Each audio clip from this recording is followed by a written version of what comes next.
¿nos puedes platicar un poco de este poemario? Porque hay una travesía del poemario que luego se volvió una obra de teatro, ¿no? Está de Muerte y de Rabia, que es un tríptico, es un poemario que tiene tres momentos diferentes, y que es algo, yo creo,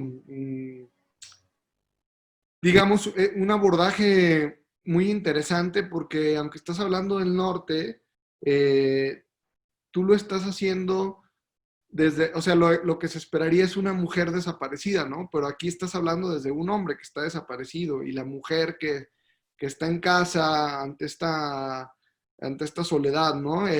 Entonces, están estas tres partes, entonces si puedas hablar un poquito de esto, lo del asunto doméstico que es pues fascinante y aterrador al mismo tiempo porque habla de esta costumbre de que la muerte debería ser una cosa absolutamente familiar, que no debería trascender o sea, no debería ser un asunto público, pues.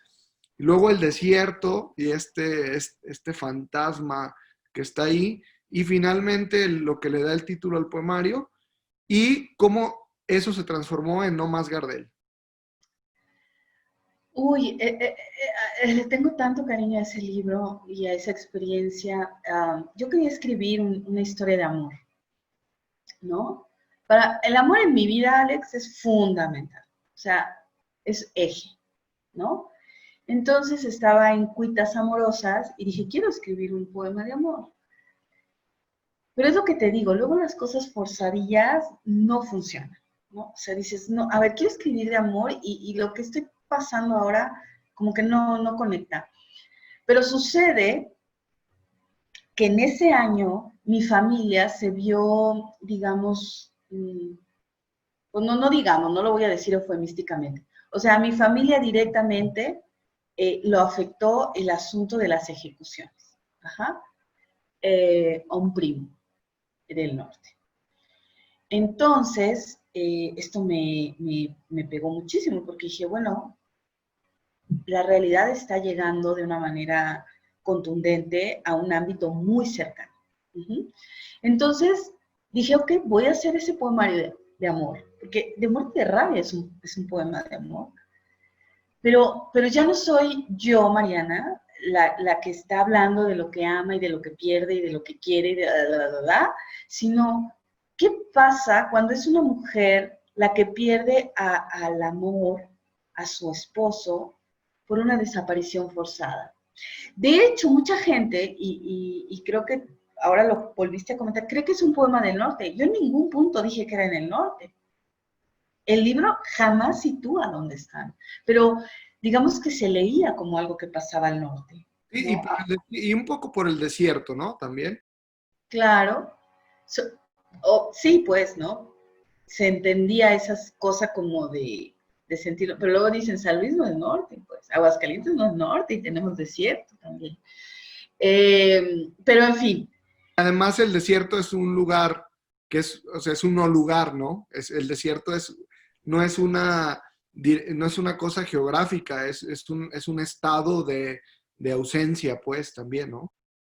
Claro, o sea, el desierto puede ser el desierto físico tal cual como lo conoces, puede ser esa parte geográfica entendida como un ecosistema con interrelaciones naturales ahí, tal, pero también puedo hablar de un desierto interior, de lo que no tienes.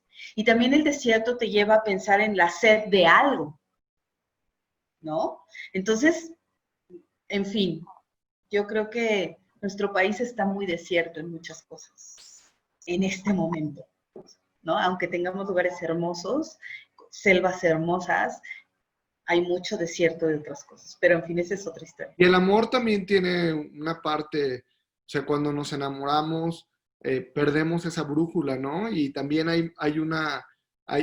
existe esta sed y también existe este peligro inmanente al amor, o sea, Sí, definitivo.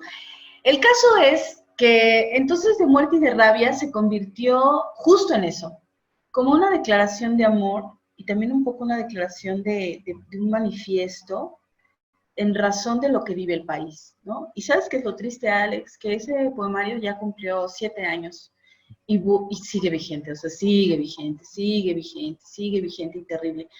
El caso es entonces que, bueno, en efecto, como mencionas, está dividido en 3 momentos. Yo quería un poco hablar de lo que sucede al interior. ¿Qué pasa con la gente que se queda, Alex? ¿Qué pasa con la gente que todos los días entra a una casa donde, porque no es lo mismo, mira, yo tengo la fortuna de no haber perdido a alguien tan cercano en mi vida. Tengo a mis padres vivos todavía y con mis abuelos nunca viví. Pero yo me pregunto lo que será perder a alguien, pero no saber dónde está. O sea, mucha gente pierde a sus seres amados, pero saben que hay una tumba, una cripta, una urna, un repositorio de los restos donde hay ahí un vestigio de alguien. Pero ¿qué pasa con los que no sabes dónde demonios quedan? ¿No? Entonces, desde ahí fue el planteamiento. Y esa primera parte del asunto doméstico es eso. Ella hablando con ese ser que no sabe dónde está. Luego viene el desierto, pensando yo en qué pasaría si tuviera voz ese que se va y que se pierde y que está ahí abandonado en un lugar donde ya no va a volver. Ajá. Y por último, regreso con la muerte y la rabia de esta mujer que sale del ámbito íntimo de la casa para enfrentarse a un ámbito social. Es decir, esto que sabemos que sigue existiendo de madres, hombres, padres de familia que van a pedir que alguien responda por esas desapariciones, ¿no? Y viene esta parte de la mujer con otras mujeres pidiendo justicia por sus muertos. ¿Dónde están? ¿Dónde carajos los llevaron? ¿Quién hace algo por ellos? ¿Quién les responde? Porque uno llega a este mundo no pensando que te van a desaparecer, ¿no? Entonces, bueno, esos son los 3 momentos. Y después, en una... Tuve la fortuna, sin haberlo planeado, tal vez tampoco merecido, de que me tocara presentar ese libro ya, porque había sido el último libro de Eva y no alcanzó a salir de su administración. Eva Terán Fuentes, que hizo un extraordinario trabajo, creo yo, Así es. yo creo que le dio una visibilidad al Instituto Municipal de Cultura que no había existido.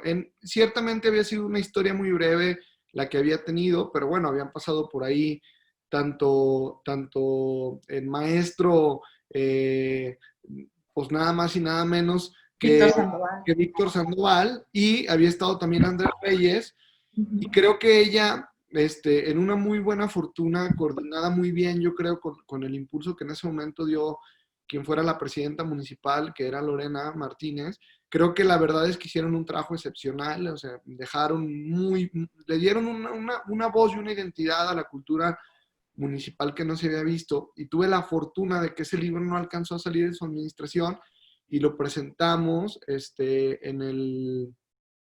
¿fue en el archivo o fue Del archivo, ajá, archivo, sí, ¿no?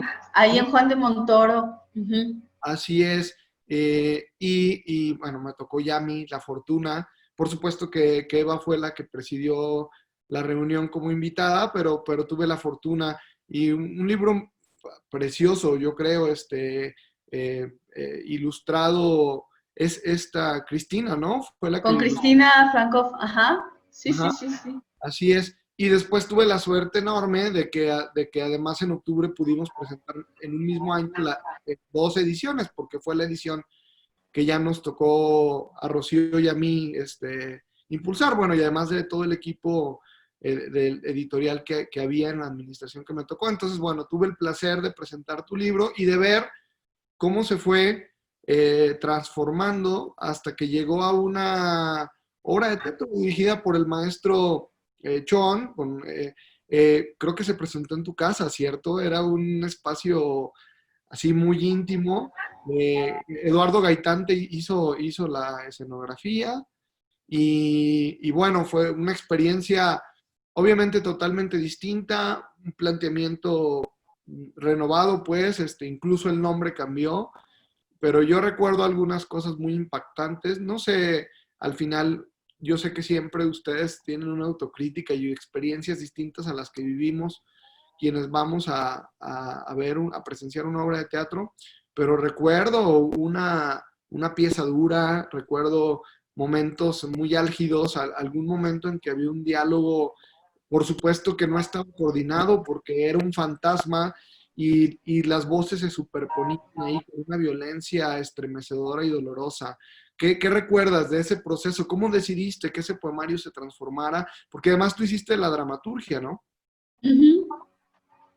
Sí, en efecto, mira, Alexa y yo, que somos, como ya lo dije hace un momento, hermanas tengo la fortuna de que sea mi hermana, pero además es mi cómplice, este, como productora, ¿no? Entonces, en un momento dije, yo soy así, o sea, de verdad, yo no sé luego la gente cómo cree que luego son los procesos creativos, pero yo de repente estoy, no sé, dormida y hago esto y digo, ah, se me acaba de ocurrir esto y le hablo, ella es la primera que sabe, ¿no? Como lo que ahorita estamos planeando justamente. Estoy así de sí, claro, así tiene que ser. Entonces así pasó. Yo estaba muy contenta con el resultado del libro porque además te voy a decir que me invitaron a presentarlo a prepas, a universidades y le fue muy bien. Pues porque es un libro que a muchos de alguna manera los conmueve por el tema, ¿no? Nadie se escapa de ese tema, tristemente. Y una noche fue así de, me despierto y digo, mi casa, una mujer, porque además el poemario tiene una estructura muy escénica, o sea, son voces, son monólogos. Entonces de ahí brinco a hacer la escritura. Y Ale y yo estábamos platicando cuando le dije, oye, ¿cómo ves en mi casa algo muy sencillo, en corto, dos personajes, ella, él, tal?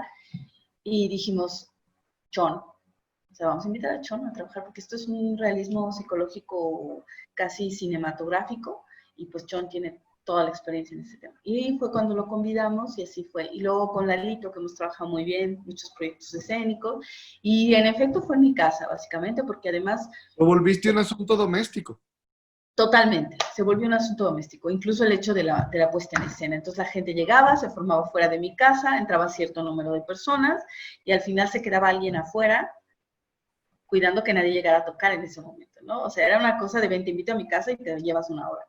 Entonces, que no era nuevo, ¿eh, Alex? Te voy a decir, porque ya mi casa había sido escenario de otra obra que se llamó en su momento, ah, no me acuerdo, donde hace muchos años, en otro departamento donde yo vivía, también ahí se había hecho una obra de teatro. Yo ahí no actuaba, yo estaba recién parida, entonces ahí yo nada más era espectadora, pero entonces mi pareja era el director, con Alcibiades actuando, y bueno, una cosa bien interesante también. Pero bueno, se llevó a cabo esta obra y fue un proceso súper interesante, porque aunque yo hice la dramaturgia, Chon, desde su perspectiva de director, también hizo sus propias lecturas de la obra y su propia dramaturgia de dirección. Entonces, si tú ves lo que yo hice de dramaturgia con lo que tú viste en escena, sí hay variantes, bastantes variantes, bien interesantes, en razón de lo que él mismo sabe que puedes jugar en el clímax, en los tiempos, digamos, de confrontación y tal. Entonces, bueno, digamos ahí que al final, aunque hay una dramaturgia planteada por mí, hay una propia dramaturgia de dirección, bien interesante, y este momento que tú dices, donde están las dos voces sonando y que el espectador está así de, como cuando el violín suena muy, muy, muy, muy, muy fuerte, ¿no? Entonces, bueno, eso es un mérito del propio director, finalmente, ¿no? Que también está visualizando otro tipo de acercamiento con el texto. Y fue maravilloso, porque además yo le dije a Chon, mira Chon, aquí está el texto que yo escribí, que viene de un poemario que yo escribí, que viene de la dramaturgia, pero la neta es que yo aquí vengo a actuar. Entonces lo que tú decidas, por mí no hay bronca. Y afortunadamente no me peleé con eso y creo que salió bien. O sea, es otro gran aprendizaje, que es como cuando ya sueltas algo, ya sueltas, o sea, ya no te puedes meter, ¿no? Y Chon tuvo la Es como dejar ir a los hijos, ¿no? tal cual. Y Chon tuvo la gentileza siempre de considerarme y de preguntar y tal. Y yo le decía incluso, no, Chon, por favor, o sea, es como, yo aquí vengo como actriz, nada más, ¿no?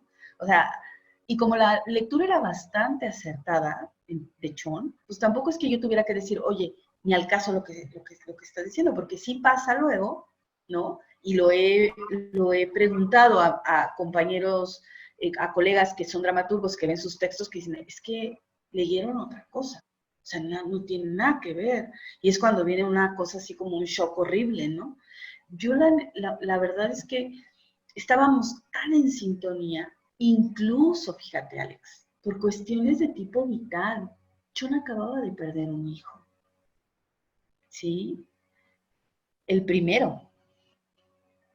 Entonces, estábamos hablando de la pérdida. Yo desde mi familia, él desde su familia.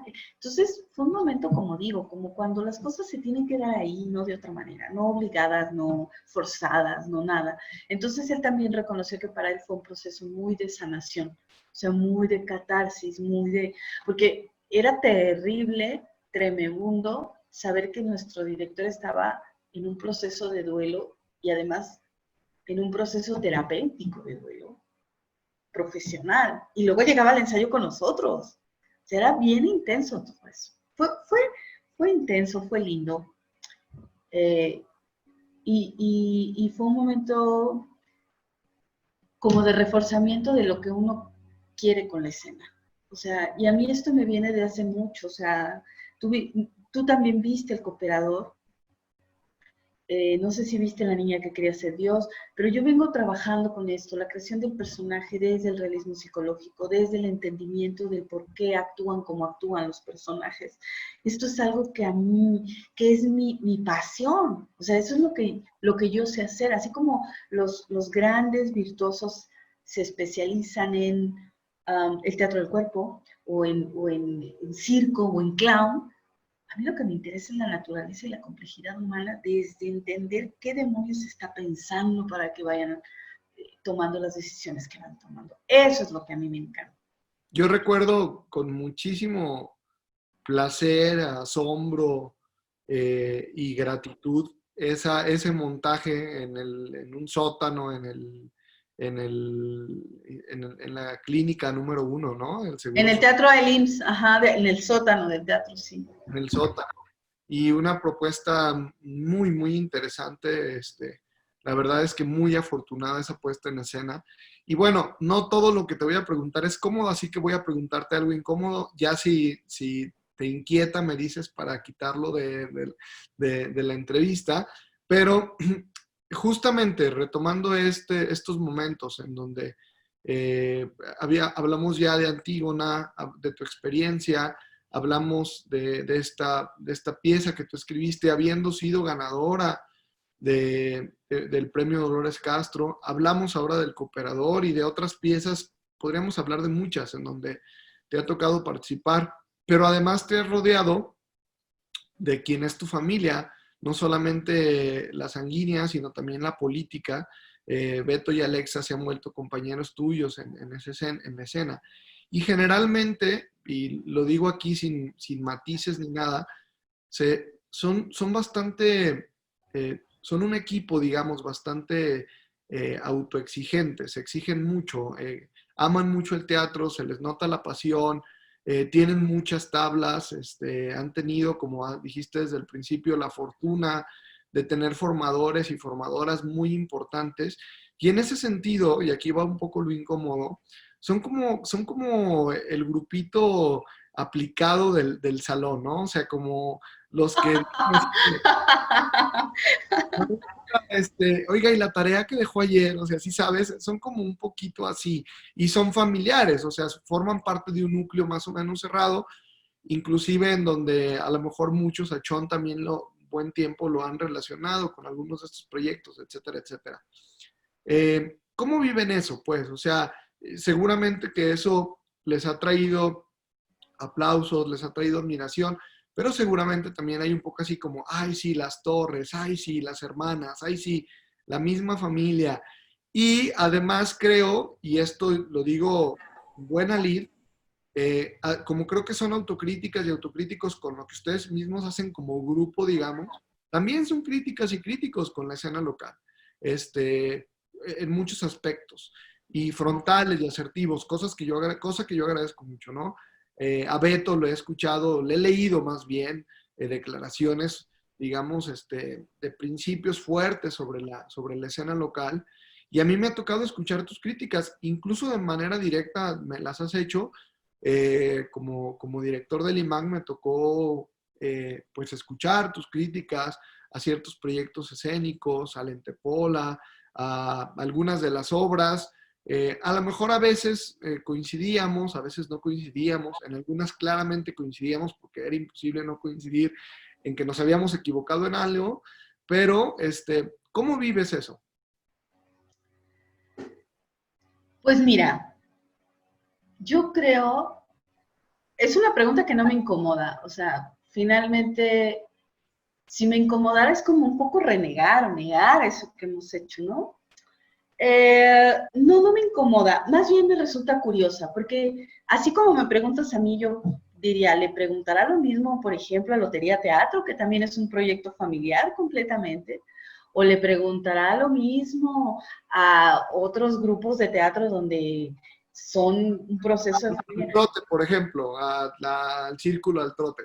A todos, porque no podemos pensar o concebir al teatro como eso, como un proyecto que se vuelve de familia. Incluso hay familias que sin ser familias se han vuelto familias por el teatro, ¿no? O Sueño Azul, que está una familia también muy contundente ahí. Yo diría, bueno, no sé, también me encantaría saber si a ellos les has hecho la misma pregunta, ¿no?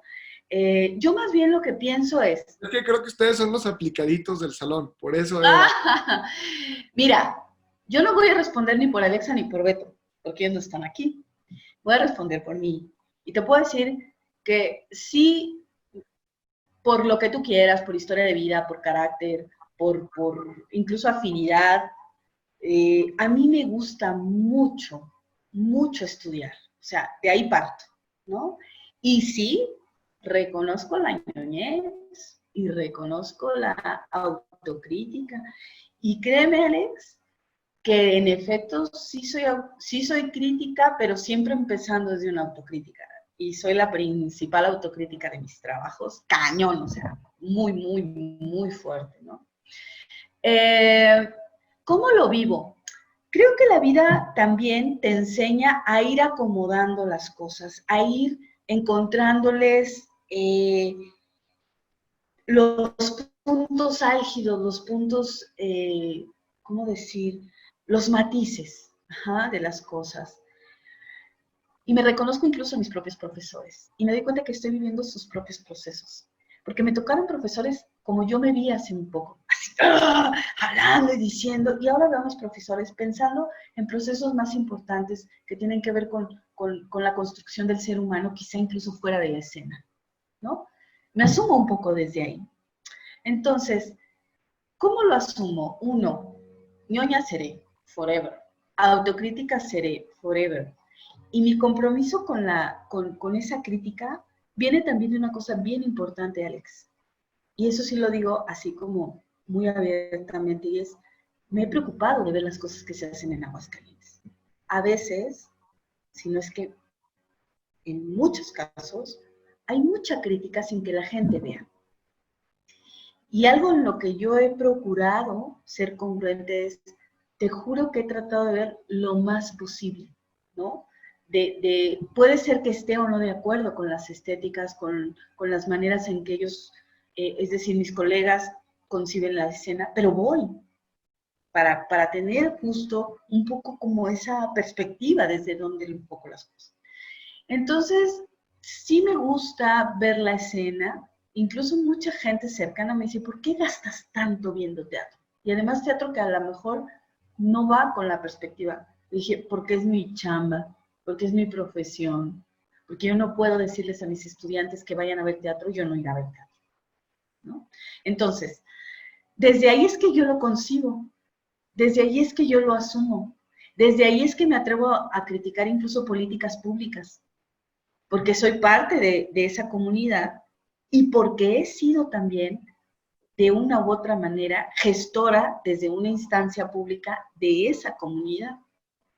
Por eso es que a veces se puede entender como de, ay, son los aplicaditos, son los ñoños, o no sé, no sé, pero créeme también que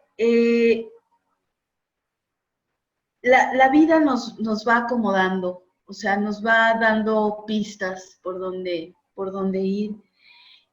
Y desde ahí también concebimos esto, ¿no? Y desde ser gente muy, y yo lo reconozco, soy muy contundente con lo que pienso que no es el teatro. A veces digo, no sé qué es el teatro, pero sí sé lo que no es. Y en eso sí soy muy tajante.